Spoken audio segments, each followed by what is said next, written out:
చిక్కుపడుచునుండగా పావురం ఒకటి వచ్చి పుడక విరిచి చీమ కొరకు నీటిలో పడవేసింది. దాని మీద ఎక్కి చీమ పొడ్డు చేరుకున్నది.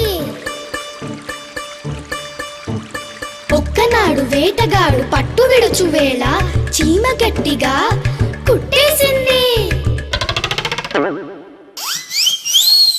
బాణం గురి తప్పగా పావురం పారిపోయే. అప్పుడిద్దరూ ఆనందించారు.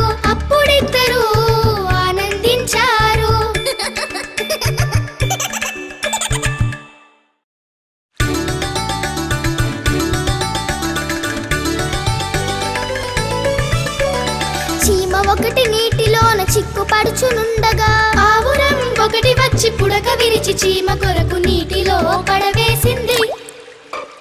దాని మీద ఎక్కి చీమ పొడ్డు చేరుకున్నది.